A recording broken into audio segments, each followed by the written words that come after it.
At 27 minutes past 4 in the afternoon, in the country that builds for this better than any other on Earth, a shopping mall came down. And the mall is not the story. The earthquake that hit Kumamoto on the 28th of July 2026 was a magnitude 7. That is a serious number. It is also not the number that will decide how many people this kills, because this quake struck a place that was already 10 years into rebuilding from an almost identical one and had not finished. Here is what actually happened, what is still unconfirmed as I record this, and the reason the deadliest part of an earthquake in Japan is almost never the shaking. Before you decide this is a story about one bad afternoon in Japan, understand what an earthquake actually is, because the ground stops moving in a couple of minutes, and the disaster does not. Every catastrophe has two clocks. There is the event, which is short, and there is the recovery, which is long. And we are wired to watch the first clock, the dramatic one, the shaking, and the sirens, and the numbers on the screen. But it is almost always the second clock that decides how many people are hurt, because that is where the people who survived the event either get put back together or do not. Japan understands this better than anyone. It has spent more money, passed more laws, and run more drills against the first clock than any nation in history. And it has done it well. And the video you are watching is in large part the story of how well. But the second clock is harder to build against. You cannot pour concrete against it. And when a second earthquake arrives before the recovery from the first one is complete, the two clocks collide, and that is what happened in Kumamoto. So let us start with what is solid, because in a breaking story, the first casualty is usually the facts, and I want to be careful with you. The earthquake struck at 16:27 local time in the late afternoon of Tuesday, the 28th of July. Its depth was about 10 kilometers, which is shallow. And shallow is worse, because the energy has almost no distance to spread out before it reaches the surface directly overhead.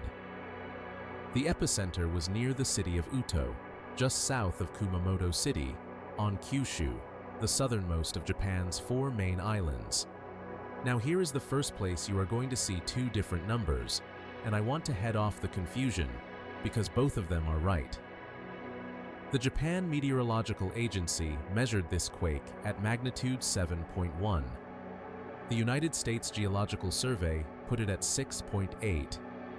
You will see people online treat that as a contradiction, or as somebody making a mistake. It is neither. The two agencies are measuring with different rulers. The Japanese figure is a local magnitude, calculated fast from nearby instruments, the way Japan has done it for a century, so its new readings stay comparable to its old ones. The American figure is a moment magnitude, worked out from the actual physics of the fault, the area that slipped, and how far. For a quake this size, a gap of 2 or 3 tenths between those two methods is completely routine. Neither agency is wrong. They are answering slightly different questions. But magnitude, either magnitude, is not actually the number that tells you what it was like to be there. And this is the distinction that matters more than anything else in this video, so let me make it clearly. Magnitude measures the energy released at the source. It is one number for the whole earthquake. It does not care whether you were standing on top of it or 300 kilometers away. Japan uses a second scale for that, and it is the one that actually governs life on the ground. It is called Shindo, and it does not measure the earthquake. It measures the shaking at your specific location. So, a single quake produces many Shindo values, high near the source and fading with distance. The scale runs from 0 to 7. 7 is the maximum. There is nothing above it. At Shindo 7, the official description is that it becomes impossible to remain standing, that you can be thrown through the air, that wooden houses can collapse, and that even reinforced concrete walls can fail. In the entire instrumental history of Japan, going back to 1923, a Shindo 7 had been recorded only 5 times before this year: Kobe, Chuetsu, the 2011 disaster, Kumamoto in 2016, and Hokkaido in 2018. Every single time, people died. On the 28th of July, the towns of Uki and Hikawa recorded Shindo 7. That is the number to hold, not the magnitude. Not 7.1, not 6.8. Shindo 7. The maximum shaking the scale can express, in a populated place, in the late afternoon. A tsunami advisory went up shortly after, for the seas on the western side of Kyushu, warning of waves up to a meter. It was lifted within about 2 hours, and no tsunami arrived, which is exactly what you would expect, because this was an inland quake, not the offshore kind that moves the sea floor. I mention it only because you will see the word tsunami in the early headlines, and for this event, it was a precaution that was stood down, not a threat that materialized. Now, the mall, because it is in the title of every report, and the truth of it is more important than the image of it. The building is the Aeon Mall, a large modern shopping complex near Kumamoto City. And I want to be precise because the easy version of this story is wrong. That building opened in 2005. It was built well inside Japan's modern earthquake code. It was not a crumbling relic.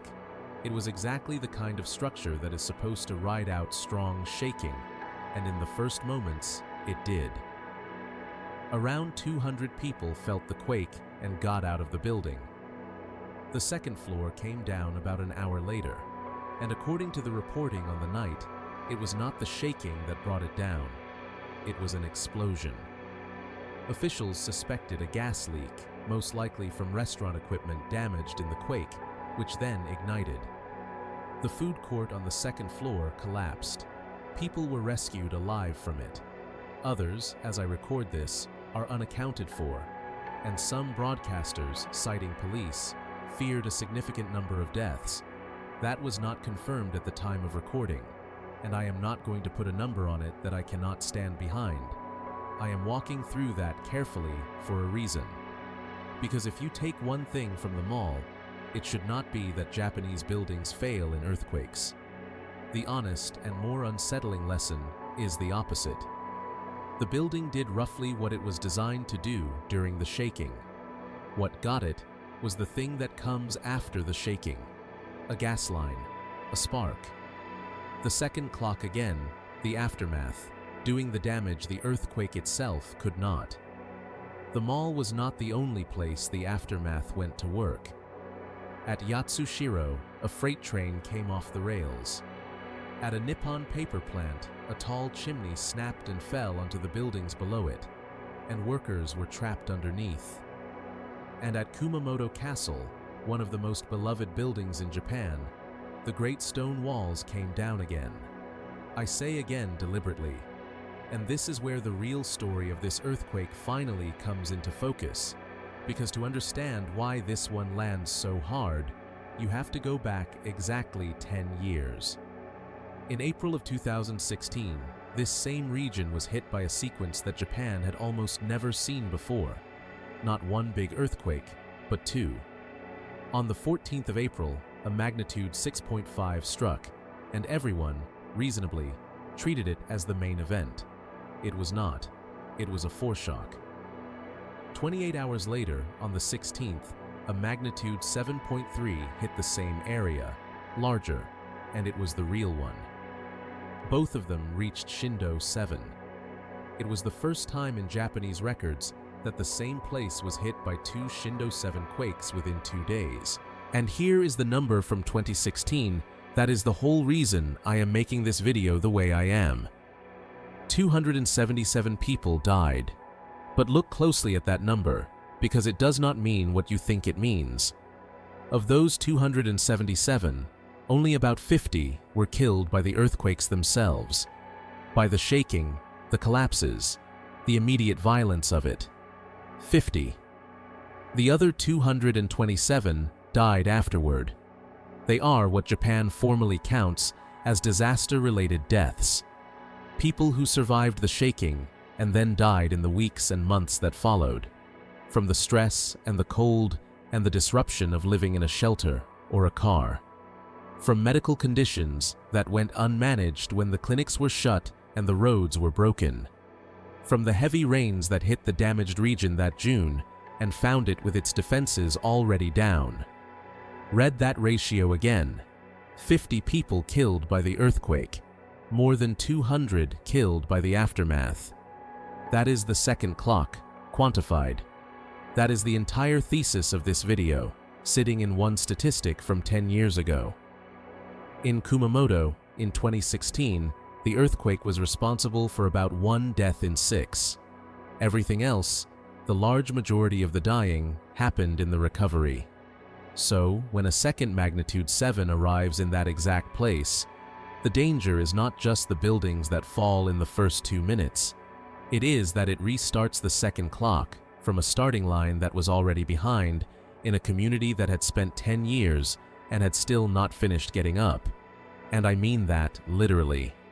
Look at Kumamoto Castle, because it is the most honest measure of how long this recovery actually takes. The castle is 400 years old, and it is the soul of that city. In 2016, those quakes brought down something like a third of its stone walls and damaged every one of its nationally designated cultural treasures. And Japan, which does not do things by halves, set about rebuilding it stone by stone, because you cannot simply pour a new wall. Each stone has to go back more or less where it was. When they started, the plan was to be finished by the year 2037, 21 years. Then they got into the actual work and understood how painstaking it truly was, and the completion date moved. It is now projected at fiscal year 2052. Sit with that. To repair one castle from the 2016 earthquake, the honest timeline is 36 years. And on the 28th of July 2026, when the next earthquake struck, that castle was 10 years into that 36-year job, still wrapped in scaffolding, and its walls came down again. That is what recovery from one of these actually costs. Not months, not a news cycle, a generation. And this region was a decade into a generation-long rebuild when the ground moved a second time. If this is the kind of thing you want more of, the mechanism and the honest uncertainty instead of a body count, subscribe. That is the only thing I am going to ask you for. Now, the question everyone is asking, and it is the right question. Is this the same fault? Did the 2016 earthquake and the 2026 earthquake come from the same wound in the ground? And here, I have to be careful, because this is the exact point where a breaking news script is tempted to overreach, and I would rather give you the truth with its uncertainty attached than a clean story that turns out to be wrong. Here is what a named expert has actually said. Professor Takuya Nishimura of Kyoto University's Disaster Prevention Research Institute told a Japanese newspaper that this 2026 earthquake was, in his words, highly likely caused by movement of the remaining southern part of the fault that ruptured on its northern side in 2016. Think about what that would mean if it holds. In 2016, a fault broke. But faults do not always release all of their strain at once. The 2016 rupture may have relieved the northern section and left the southern section still loaded, still stuck, still carrying its stress. And this 2026 earthquake may be that southern section finally letting go. The second half of a break that started 10 years ago. But listen to how that same scientist finished his own sentence. He said, "We do not know if the fault has completely ruptured, so we need to be careful about aftershocks." He is not claiming certainty. He is describing a strong likelihood and openly flagging what is still unknown. And the Japan Meteorological Agency, the official body, was more cautious still. It confirmed the new epicenter sat southwest of the 2016 source, and that the pattern resembled 2016, but it warned against calling this a simple continuation. Independent seismologists looking at the aftershock spread reached a similar place, that the 2026 rupture appears to extend southward from where the 2016 rupture ended, while explicitly calling their own fault identification a preliminary guess. So, here is the honest version. The leading interpretation, from a credible expert, is that this is the southern continuation of the 2016 rupture. That is a genuinely important idea, and it may well be right, but it is preliminary. Confirming it takes field mapping and satellite measurements that had not been completed when this was recorded. Anyone telling you tonight, with certainty, that this is definitely the same fault finishing its work is getting ahead of the data. The scientists closest to it are being more careful than that, and so will I. What is not in dispute is the shape of the thing. Two large earthquakes, 10 years apart, in the same small region of the same island, on faults that sit right next to each other. Whether or not it is literally the same fault, the ground under Kumamoto has now done this twice in a decade. Which brings us to the part of this that is genuinely hopeful, and that I do not want to lose in all of this, because it is the reason the numbers are not far, far worse. Japan is the best defended country on the planet against the first clock, and it is worth understanding exactly how, because it is a case study in a decision made well. The pivotal date is 1981. After earlier disasters, Japan rewrote its building code that year into what is called the New Earthquake Standard, and the rule was simple and demanding. Buildings from that point on had to be designed not merely to survive a moderate quake, but to not collapse under the kind of violent Shindo 6 to 7 shaking that would flatten an older structure. And we know it works, because 2016 ran the experiment for us. After those quakes, surveyors went through the town of Mashiki near the epicenter and counted what had fallen. Among wooden houses built before the 1981 code, about 28% had collapsed. Among houses built to the newer standard, between 1981 and 2000, that dropped to under 9%. And among houses built to the most recent standard, after the year 2000, only about 2% collapsed. The homes built to the very highest seismic grade had a collapse rate of 0. That is not an accident, and it is not luck. That is a law, written after a tragedy, translating directly into people who are alive. Every step up in that building code is a step down in the death toll, measured and proven on the same ground this new quake just struck. And the warnings work too, up to a hard physical limit. Japan has an earthquake early warning system that watches for the fast, faint first waves of a quake and sends an alert ahead of the slow, destructive waves that follow. On the 28th of July, it fired. Phones screamed across Kyushu. Televisions cut to the alarm. But here is the limit, and it is honest to state it. When the epicenter is directly beneath a populated area and shallow, the fast waves and the destructive waves arrive almost together. The warning for the region around Kumamoto amounted to a handful of seconds, and for the towns right on top of it, effectively none. This is not a flaw anyone can engineer away. It is arithmetic. The same thing happened in 2016, when an analysis found that most people in the very worst shaking got no useful warning at all. The system is superb, and physics still wins when the fault is under your feet.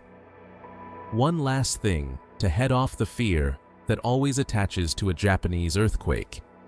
You will see people asking whether this is connected to the Nankai Trough, the offshore megathrust that Japan genuinely worries about, the one that could one day produce a giant quake and a major tsunami. Based on everything available as this is recorded, the answer is no. This is a different kind of earthquake entirely. Nankai is a subduction zone, out at sea, where one vast plate dives under another. Kumamoto is a shallow crustal fault on land, a crack in the upper crust of the island itself. They are different beasts, and no expert has linked the two. Conflating them is exactly the kind of fear that outruns the facts, and I would rather you left this video with the facts.